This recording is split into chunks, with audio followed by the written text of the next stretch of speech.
दोस्तों, national Herald वाले मामले में अगर ठीक से जांच हो जाए तो कम से कम 22 साल से 25 साल के लिए सोनिया गांधी और राहुल गांधी जेल जा सकते हैं। ऐसा मैं नहीं कह रहा हूं, बीजेपी के वरिष्ठ नेताओं में से एक सुब्रमण्यम स्वामी कहते हैं, और सुब्रमण्यम स्वामी ही नेशनल हेराल्ड का मामला उजागर करने वालों में से एक हैं। वो वही ये मामला लेकर कोर्ट में पहुंचे थे। आगे मैं इस पूरे मामले के बारे में बताऊंगा और बहुत आसान शब्दों में बताऊंगा कि क्या है नेशनल हेराल्ड।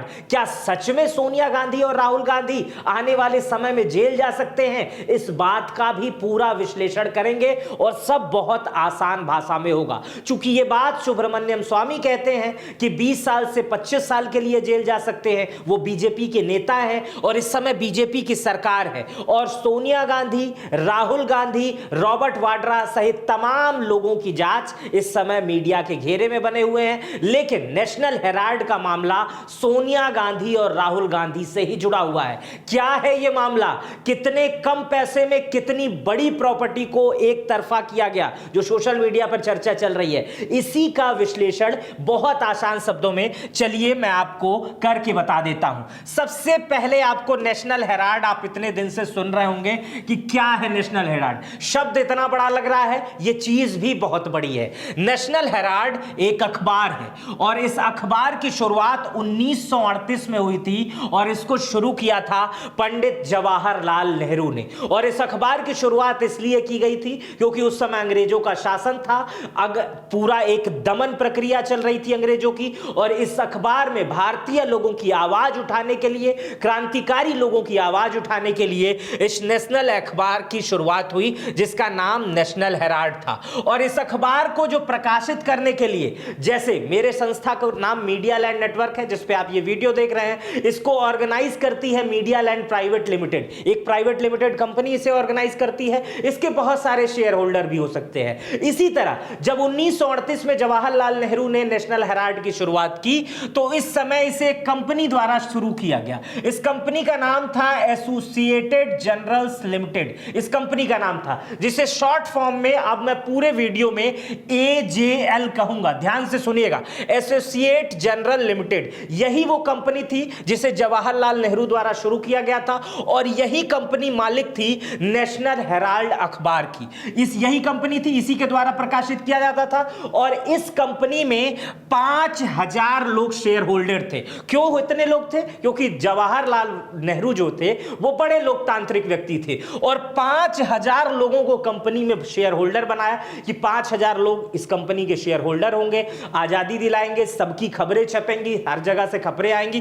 5000 लोग इसके शेयर होल्डर थे और जवाहरलाल नेहरू इसके चेयरपर्सन थे। आगे चलते हैं। नेशनल हेराल्ड का जो के समय एजीएल के जब आजाद हुआ, जब देश आजाद हो गया तो उसके बाद तब भी नेशनल हेराल्ड अखबार चलने लगा। उसके बाद से नेशनल हेराल्ड एक बड़ा अखबार बन गया और इसी कंपनी जो एजीएल इसे चलाती है, इसी एजेएल को के पास दिल्ली में, मुंबई में और बड़े बड़े शहरों में बहुत बड़ी बड़ी संपत्तियां आई। क्योंकि उसी जो संपत्तियां का मतलब, जैसे एक दिल्ली में एक बहुत बड़ा ऑफिस है, मुंबई में एक बहुत बड़ा ऑफिस है, इसी तरह हर जगह एक बड़े बड़े ऑफिस होने लगे। जैसे आप देखते होंगे कि कोई भी अखबार का ऑफिस हर जगह होता है, उसी तरह नेशनल हेराल्ड के भी ऑफिसेज होने लगे, कार्यालय होने लगे। अब के समय में उसकी कीमत लगभग 2000 करोड़ रुपए आंकी जा रही है। 2000 करोड़ रुपए। इसको आप आगे आसानी से समझ लेंगे क्या है मामला। 2008 में अखबार के प्रशासन वित्तीय संकट जो छा गया इस पे और इसको बंद होने की स्थिति आ गई। जो 1938 में जो अखबार शुरू हुआ था, 2008 में उसके बंद होने की स्थिति आ गई। और लेकिन उस समय देश में जो थी वो कांग्रेस की सरकार थी। ऐसा क्या पता नहीं हो गया कि 2008 में बंद होने की स्थिति आ गई। 2008 में ऐसी बंद होने की स्थिति आ गई कि इस अखबार को, इस कंपनी को, एजेएल कंपनी को लोन लेना पड़ा। लोन का मतलब समझते हैं? उधार लेना पड़ा। और उधार किसने दिया पता है? कांग्रेस पार्टी ने। कितना उधार दिया आइए समझाता हूं। इस इसको उधार दिया गया 90 करोड़ 21 लाख का। और ये उधार क्यों दिया गया? कि ताकि ये नेशनल हेराल्ड अखबार दोबारा शुरू हो सके, इसका जो भुगतान है उसे किया जा सके, सभी बिल का पेमेंट्स किया जा सके। इसलिए कांग्रेस पार्टी ने इसे नेशनल हेराल्ड अखबार को उधार दे दिया कि भाई आप इतना उधार ले लो और इसको दोबारा शुरू करो। और उसके बाद से अभी इस अखबार की स्थिति आप जानेंगे तो अब 2008 में जो बंद हो गया था, लेकिन अब ये अखबार के फॉर्मेट में इस समय नहीं निकल रहा है, अभी ये डिजिटल प्लेटफॉर्म के उस पे निकल रहा है। इस समय नेशनल हेराल्ड का वेबसाइट है और यूट्यूब पर उसका चैनल है जिस पे 18,400 सब्सक्राइबर है और 2100 वीडियो अपलोड की गई है। लेकिन जब नेशनल हेराल्ड अखबार निकला करता था तो उस समय ये जो है वो 3 भाषाओं में प्रकाशित होता था। पहला हिंदी में प्रकाशित होता था, उसका नाम था नवजीवन, जो हिंदी में प्रकाशित होता था। दूसरा जो उर्दू में प्रकाशित होता था उसका नाम था कौमी आवाज।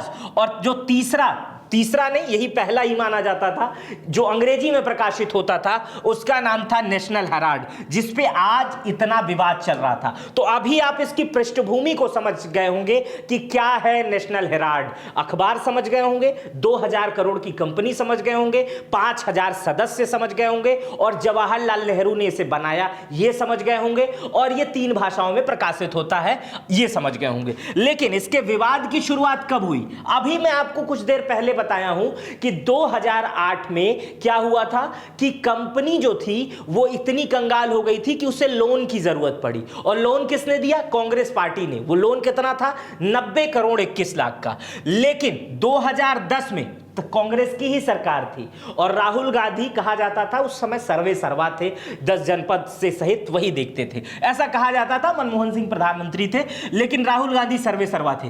2010 में एक कंपनी बनती है young India private limited. Young India private limited ये कंपनी बनाई जाती है और इसके डायरेक्टर होते हैं राहुल गांधी और सोनिया गांधी। और इसका जो शेयर, जो इस कंपनी का जो 76% शेयर है वो उसकी ऑनरशिप भी राहुल गांधी और सोनिया गांधी के पास हो जाती है। ध्यान से समझिएगा तभी समझ में आएगा। 2010 में एक कंपनी बनाई जाती है यंग इंडियन प्राइवेट लिमिटेड और उसके जो मालिक होते हैं वो राहुल गांधी और सोनिया गांधी होते हैं, क्योंकि इसके 76% ओनरशिप जो है वो उनके पास होती है। लेकिन आप सोच रहे होंगे 24 किसके पास है? तो 24 जो है वो मोतीलाल वोरा के पास और ऑस्कर फर्नांडिस के पास है। इन दोनों लोगों की 2020 और 21 में मृत्यु हो जाती है। तो मतलब अब इस मामले में सिर्फ 2 लोग हैं। जो यंग इंडियन कंपनी थी, जो कंपनी बनी थी वो थे। अब आप सोच रहे होंगे नेशनल हेराल्ड से मैं यंग इंडियन कंपनी पे क्यों आ गया? अब यही खेल शुरू होता है। इसके बाद क्या होता है? उसी 2010 में दिसंबर में ये कंपनी बनती है, शुरुआत के महीनों में अप्रैल में, और 2010 दिसंबर में ही यंग इंडिया कंपनी जो होती, यंग इंडियन कंपनी जो होती है वो एजेएल जिसे नेहरू ने बनाया था, जिसके 5000 शेयर होल्डर थे, उसके 99% शेयर को अपने आप हासिल कर लेती है। कहती है ये हमें दे दीजिए। और ऐसा क्यों कहती है पता है? ऐसा इसलिए कहती है क्योंकि उस पे 90 करोड़ 21 लाख का कर्जा था और 90 करोड़ 21 लाख के कर्जे के एवज में कांग्रेस को मात्र 50 लाख रुपया, जो नई वाली कंपनी बनती है एजीएल राहुल गांधी की, वो जो है राहुल गांधी और सोनिया गांधी की, वो कांग्रेस पार्टी को मात्र 50 लाख रुपए का टोकन मनी देती है और कहती है कि अब जो है नेहरू वाली कंपनी जो एजेएल थी उसका पूरा दारोमदार हमको दे दीजिए, उसकी पूरी रिकवरी हमको दे दीजिए और ये पूरी रिकवरी हम कर लेंगे। सोचिए 2000 करोड़ रुपए का पूरी प्रॉपर्टी 50 लाख रुपए के टोकन मनी पे 99% शेयर जो होता है वो यंग इंडियन कंपनी को हस्तांतरित कर दे दिए जाते हैं। अब आप सोच रहे होंगे कि जो एजेएल था उसमें 5000 लोग थे, लेकिन उस समय तक 2010 तक यह संख्या महज रह गई थी 1057 लोगों की। जो लोग जीवित बचे थे 1000, बाकी 4000 लोग नहीं रहे थे, उनकी डेथ हो गई थी, क्योंकि आज़ादी के से पहले वो बना था तो उसमें उस समय सदस्य बढ़ते गए घटते गए, लेकिन 2010 तक इसमें 1057 लोग सदस्य थे। उसमें कुछ महत्वपूर्ण सदस्य थे, जैसे मार्कंडे काटजू जो सुप्रीम कोर्ट के जज भी रहे हैं, और शांति भूषण, ये लोग बड़े लोग थे, और इन्होंने उस समय ऑब्जेक्शन भी किया था, कहा था ये कैसे हो रहा है, हमें कोई नोटिस नहीं है, हमें चीजें नहीं, हम उसके सदस्य हैं, लेकिन बहुत ज्यादा कुछ कर नहीं पाए।